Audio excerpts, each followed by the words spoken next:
Hey, this is a Monday message that I thought was very important to pass on. So if you will take a few breaths and a few moments with me and just sit back and relax, you probably need a moment.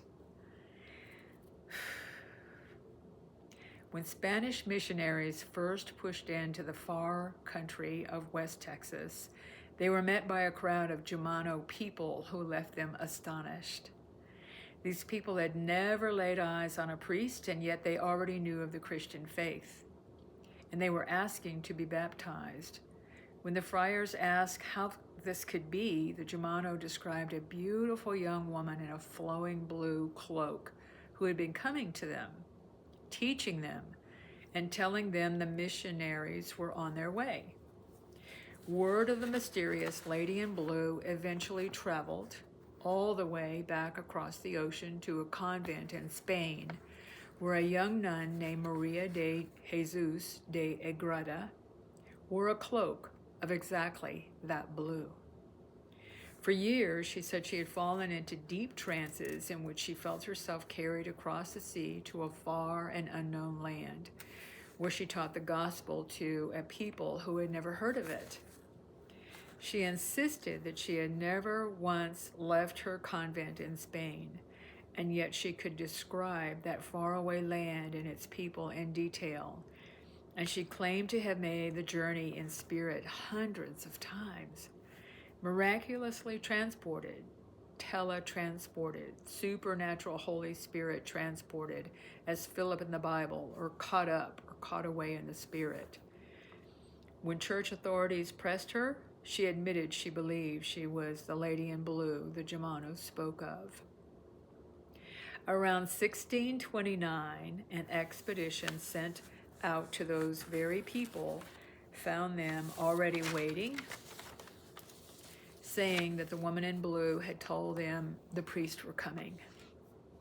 To this day, nobody can fully explain it. Skeptics have their theories. The church has never issued a final ruling, and the Jumano are long scattered. But the story still lingers out on the West Texas plains of a young nun who never left Spain and yet somehow is remembered as one of the first ever to carry her faith to the people of this land. Bluebonnets grow where it is believed that her blue robe touched the ground in her last visit. A statue in San Angelo rests as a reflective space along the Concho River. I think that's an amazing story. And I did look up just a little bit about some places in the Bible that they refer to it as, in the story says, caught up, carried away, or the Spirit of the Lord carried. After Philip baptized the Ethiopian eunuch, the Spirit of the Lord caught away Philip, and Philip was then found at Azotus. And this is probably the clearest biblical example of what we might call a supernatural transportation. Another time, Elijah was taken up into heaven by a whirlwind. Interestingly, people apparently knew God could transport Elijah, and earlier, Obadiah told Elijah, "The Spirit of the Lord shall carry thee whither I know not." Ezekiel repeatedly describes the Spirit lifting him up and carrying him. And some of these experiences appear visionary, and particularly in Ezekiel 8 and 11.